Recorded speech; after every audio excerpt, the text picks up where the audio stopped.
Esto es La Gaceta Entrevista.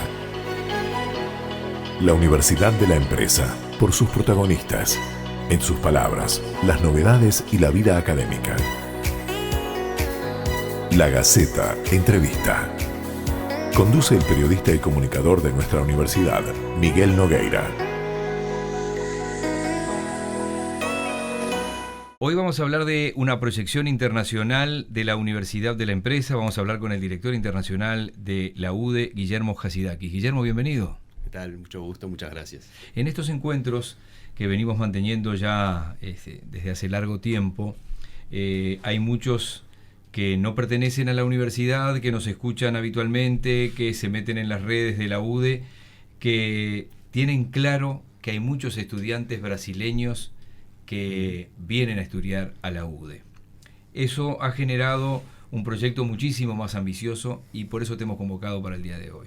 Bien. Hablar de lo que se llama dentro de la UDE el proyecto Brasil o el proyecto en Brasil. Arranquemos y bueno, no retrasemos detalles para que podamos conocer entre todos de qué se trata.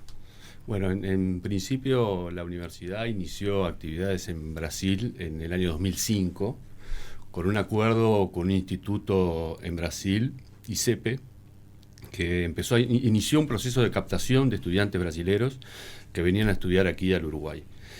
Esos estudiantes se presentan aquí en Uruguay para estudiar maestrías académicas. Cuando iniciamos en el año 2005 fue con una maestría en administración de empresas con 15 alumnos. Era un proyecto que en principio ambicioso, de un mercado muy grande en Brasil, pero que iniciamos con un grupo pequeño que después se fue multiplicando, en la medida que fuimos incorporando más carreras al proyecto.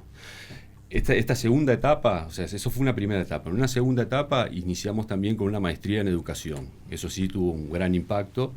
Empezaron a venir más estudiantes, llegamos a tener grupos de más o menos unos 20, 25 alumnos, unos 4 grupos funcionando a la vez, o sea, en el orden de unos 100 matriculados en maestría en educación. Hoy día ya es un proyecto que está bastante más consolidado.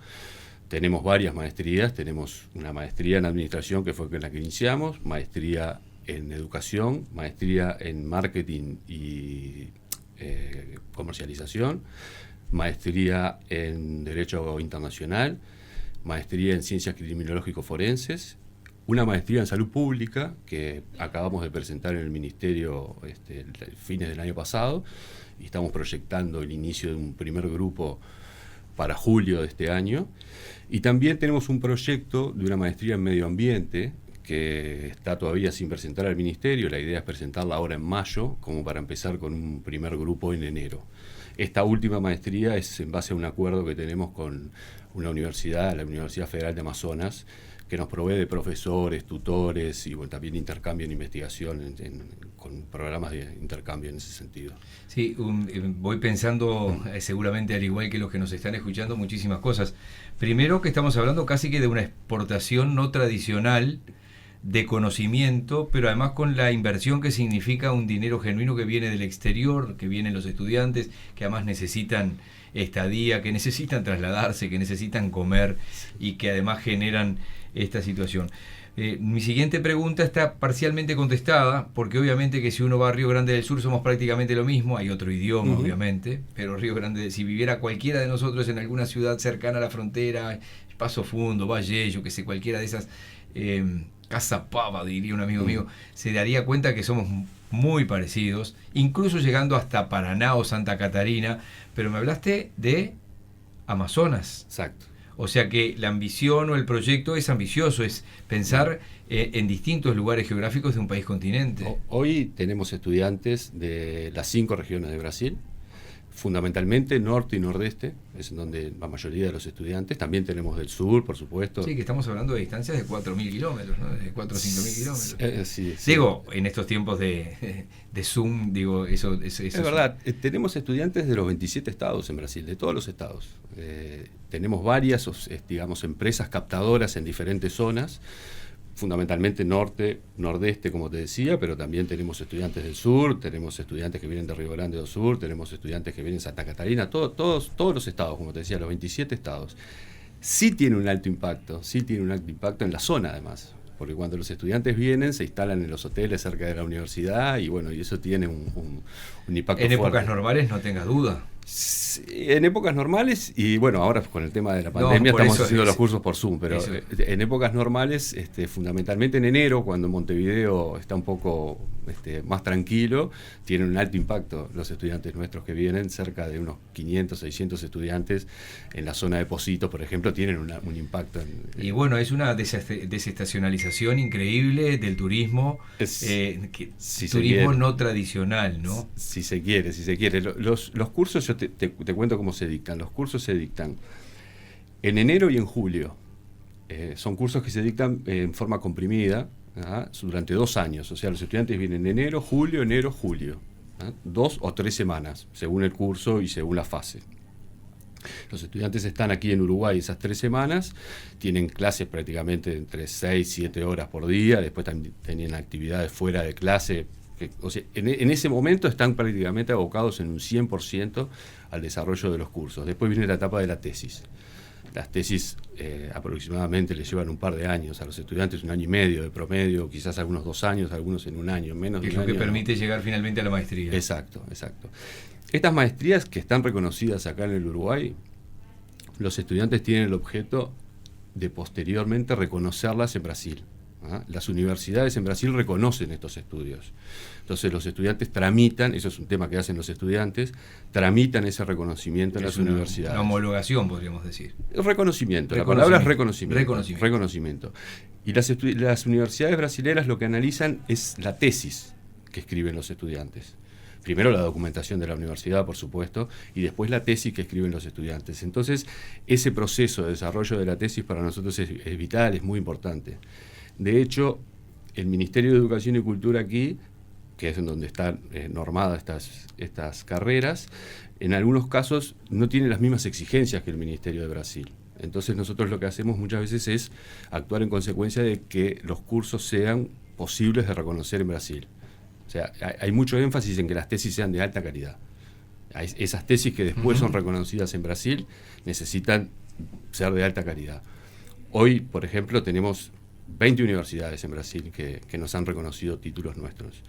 Destaco, por ejemplo, la Universidad Federal de Río Grande do Sur, que hablabas hoy tú, la Universidad Federal de Fluminense en Río de Janeiro, la Universidad Federal de San Carlos en San Pablo, la Universidad Federal de Bahía también. Hay algunas universidades privadas como la Universidad Católica de Brasilia, que tenemos títulos reconocidos, Universidad de Tuyutí, que es una universidad que tiene varios años en la ciudad de Curitiba.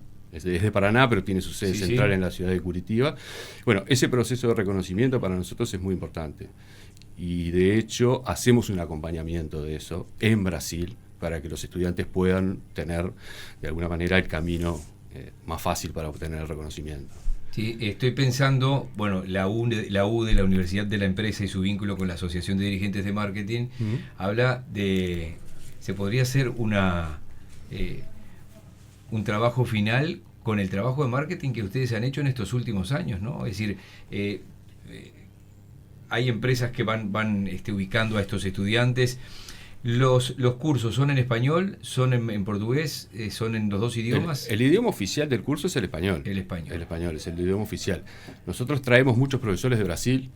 Por supuesto, los profesores de Brasil para estudiantes brasileños hablan en portugués. Obviamente. Y tenemos algunos profesores que manejan el portugués aquí, entonces esos profesores también de repente dan los cursos en portugués. El idioma oficial es el español, por tanto, sugerimos a los estudiantes que acompañen con un curso de español para cuando tengan que hacer la defensa de tesis, que es en español, estén preparados. La tesis la pueden escribir en portugués, pero después hay que traducirla y la tienen que presentar en español. Entonces, la sugerencia siempre es que los estudiantes acompañen el proceso de la carrera con un curso de español. Uruguay hace un tiempo que un proyecto empezó a ver teatro en Montevideo en verano, en enero. Dice, ¿quién va a ir? Que no hay nadie. Bueno, esas salas anduvieron bien. Estoy hablando de tiempo fuera de pandemia, ¿no? Cuando ustedes pusieron arriba de la mesa estos proyectos y dijeron tienen que ser en enero, eso es un repecho importante, ¿o no? La verdad que sí, porque habitualmente la universidad en el mes de enero todo el personal tomaba Todas licencia, todas las universidades, y generalmente cierran o dejan una oficina de atención sobre al todo público. enero, porque de repente en febrero se vuelve ya a trabajar. Exacto, tienen periodo de exámenes. Pero como los estudiantes que participan en estos cursos son profesores universitarios, tanto de universidades públicas como privadas, o profesores de enseñanza media también en instituciones públicas o privadas en Brasil, vienen ellos acá en los periodos de feria, que le llaman, los periodos de vacaciones. De vacaciones, de receso que hay en la educación, que son fundamentalmente en enero, y también hay un periodo de receso en julio. Entonces tenemos esas 3 semanas en enero y generalmente 2 semanas en julio, que es menos. Pero sí, es verdad, cuando iniciamos con esto, habitualmente no se funcionaba en enero, se empezó a funcionar con esto. Obviamente.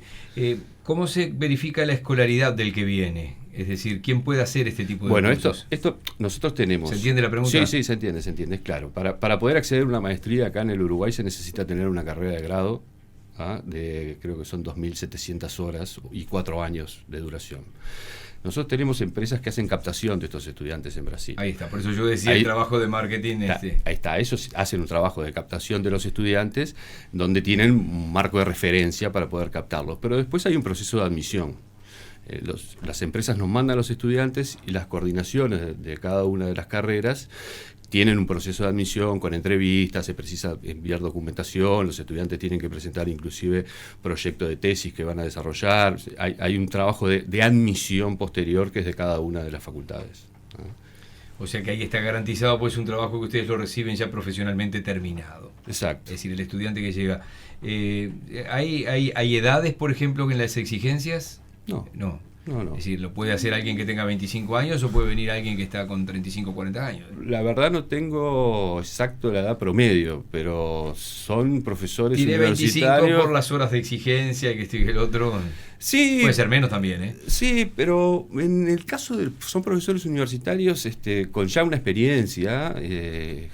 O sea que hablamos de un margen mucho mayor. Exacto. Tenemos gente joven que de repente son recién graduados. Pero de repente tenemos gente de 40 o 50 años. Y sí, de repente 50 y pico también. Sí. Y ahí habitualmente, eso lo hablo con los decanos, pero no es un tema para hablar con el director internacional. Seguro, porque hay carreras en que increíblemente eran históricamente de hombres, la abogacía, por ejemplo, y ahora tanto en el sector público como en el privado es una carrera básicamente femenina. Basta ver además la crónica policial, que el fiscal que habla, salvo el fiscal general o el fiscal Gómez, que ahora es adjunto de la fiscalía, la mayoría son fiscales mujeres, ¿no? Es verdad. Nosotros tenemos en la medicina también hay un porcentaje altísimo que ha ido desplazando la hegemonía masculina. Digo, es simplemente un comentario en voz alta. No, pero nosotros tenemos, creo que, una bastante equidad en ese sentido entre hombres y mujeres, aunque en algunas carreras, por ejemplo, como en criminología forense, quizás de repente son un poco más de hombres, no sé cuál es la razón. En educación es al revés, quizás el promedio es un poco más alto de mujeres, pero todo lo forense es más masculino que femenino, incluso el médico forense. Puede ser, pero hay equidad, no hay gran diferencia. De cara a mitad de año todo evoluciona día a día, ¿no? Es decir, porque la presencialidad está en duda todavía con respecto a eso.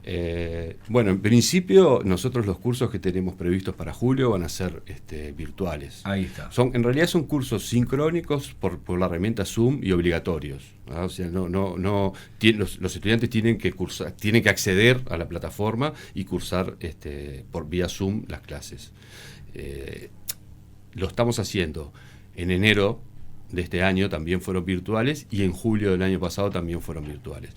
Recién tenemos que ir a enero del año anterior para tener la última fase presencial.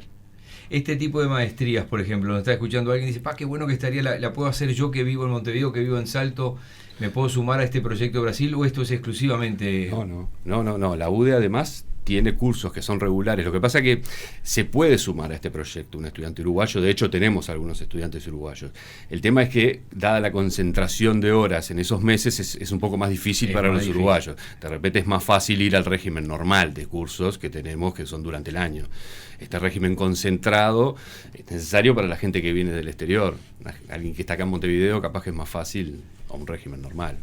la tecnología ha ayudado un montón en estos tiempos complicados, ¿no? Sin duda. La implantación de las plataformas y el tema de las clases por Zoom ha ayudado mucho para darle continuidad. Algunos estudiantes no quisieron continuar y están en espera de que se vuelva a la presencialidad. O sea, hay gente que le cuesta muchísimo. Y los docentes han tenido que hacer un aprendizaje, algunos de cero, ¿no? Sí. A mí me costaría mucho dar una clase cuando del otro lado son 20 estudiantes y 15 me apagan la cámara, ¿no? Porque eso pasa todo el tiempo. Pasa en secundaria, pasa en facultad. Me apagan la cámara. Alguien dirá, para distender un poco, bueno, para ver algunas cosas que a veces se le han escapado en Zoom, pero es dificilísimo hablarle de la nada. Es difícil, pero yo creo que a medida que va pasando el tiempo uno se va acostumbrando cada vez más y cada vez a tener más reuniones por Zoom. Entonces, en la medida que esto viene para hablar, o sea, por lo menos bastante tiempo. Sí, lo que hemos hablado con otras autoridades de la UDE, que esto llegó para quedarse, por lo menos la convivencia de los dos sistemas, ¿no? La presencialidad y la virtualidad. Sí. Incluso en las reuniones que hacen ustedes, por ejemplo, a nivel de direcciones de la UDE, deben haber tenido y deben mantener en forma periódica reuniones de la dirección de los distintos ámbitos vía Zoom. Y bueno, van a volver a las reuniones presenciales y va a haber otras que van a ser vía Zoom, obviamente. Esclaviza un poco más esto también para los profesores, ¿no? Sí. Hay como que estar más pendiente. Me pasa a mí en los programas de radio y de televisión que hay veces que nos esclaviza un poco más. Es un proyecto maravilloso, muy original en Uruguay. No sé si es la primera vez que se hace, pero con esta contundencia me parece que sí. De la captación internacional y de un curso, o cursos o maestrías dirigidas a un mercado de más de 210 millones de personas, ¿no? Sí, hay universidades en Argentina que lo hacen. No, hablaba de Uruguay, obviamente, ¿no? En Uruguay entiendo que no, que somos únicamente nosotros que estamos en este proyecto. Pero sí tenemos fuerte competencia de las universidades argentinas. Que seguro que pelean por el mismo mercado. Exacto. Es así. Guillermo Hatzidakis, muchísimas gracias por hoy. Guillermo Hatzidakis es director internacional de la Universidad de la Empresa, a la cabeza de este proyecto Brasil, que le debe llevar, cuando yo le dije que es más absorbente el Zoom, no debe haber querido ser tan contundente, pero esto lleva muchísimas horas de coordinación con las empresas captadoras, con los estudiantes, con los docentes, con la preparación. Es un seguimiento que... Es verdad. Porque una además, cosa es el estudiante que golpea en Bedelía y habla con habla que otro, que los otros que están, uno en Fortaleza, el otro en otra ciudad de Ceará, otro anda quién sabe por dónde. Es verdad, pero además nosotros necesariamente tenemos, tanto para la captación de los estudiantes como para después el reconocimiento, continuo contacto con las universidades o las empresas que hacen captación en Brasil. Entonces ahora con la herramienta del Zoom la seguimos utilizando, pero bueno, es bastante más... Sí. Complicado. Sí, y es estresante, porque se pueden conectar ahora y bueno, sí, nos conectamos ahora. Es verdad. Muchísimas gracias. Muchísimo gusto y gracias a ustedes. Hasta aquí. La Gaceta Entrevista. La Universidad de la Empresa, por sus protagonistas, en sus palabras, las novedades y la vida académica. UDE, comprometidos con tu carrera.